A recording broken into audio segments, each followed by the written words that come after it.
ल साथीहरू, आज चाहिँ हामीले MA2000W क्युसेराको मेसिन जुन सानो छ यति A4 साइजको त्यसलाई चाहिँ हामीले कार्टेज रिफिल गरेर हेरौँ। हामीले चाहिँ यसमा कार्टेज रिप्लेसै गर्ने सिस्टम छ पहिलेदेखि, तर हामीले चाहिँ यसमा कार्टेज रिप्लेस गरौँ। यसको लागि यो ढक्कन खोलेर कार्टेजलाई चाहिँ चट्ट बाहिर निकालौँ। अनि त्यसपछि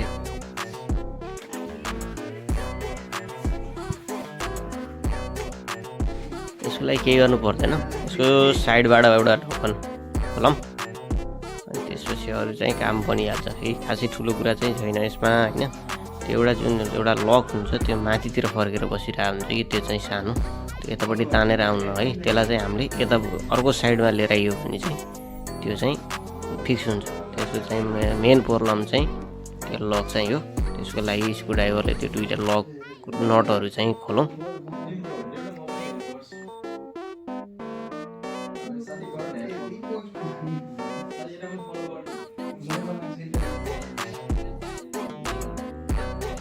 चट्टसँग यो चाहिँ भयो होइन।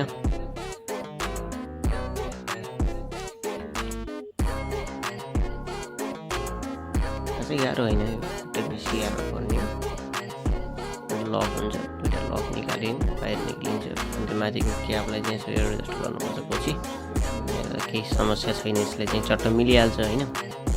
त्यसलाई चाहिँ यतापट्टिको यो मेन चिज चाहिँ मेन खेलाडी चाहिँ थियो कि र साइडमा राखौँ।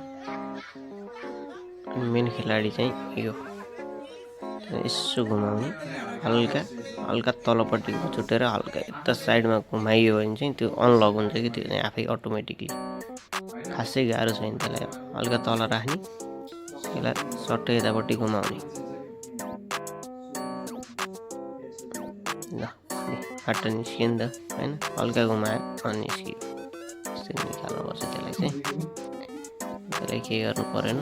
त्यो गियर भएको भागलाई चाहिँ ठ्याक्क एडजस्ट गर्नुपर्छ, मिलाएर राख्नुपर्छ कि त्यसलाई चाहिँ एकदम मेन चिज भनेकै त्यही हो।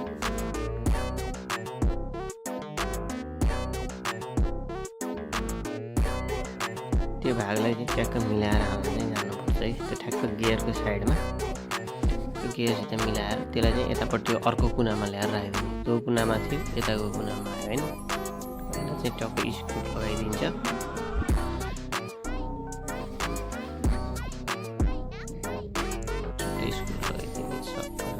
टाइट गर्ने त्यसलाई।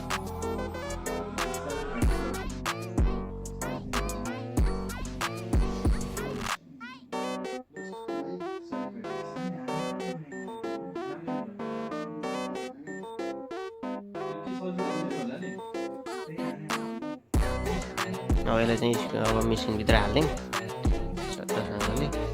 यसो हल्का एडजस्ट गर्ने, मेसिनमा चट्ट हालिदिने। भित्र छिराइदिएपछि हल्का तल चट्ट छोड्दैछ बस है। केही गर्नु परेन, ढक्कन लगाइदिउँ। मेसिन लाइट मात्रै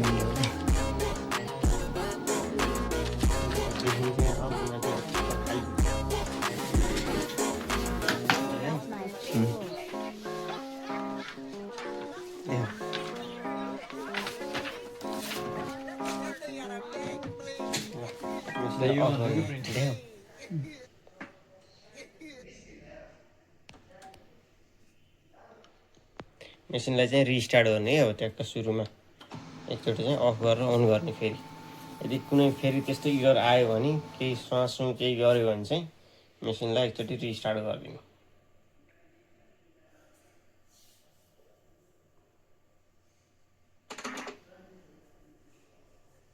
मेसिन रेडी भयो। अब हामीले माथि कपी राखेको छ, यो ठिक छ। स्टार्ट।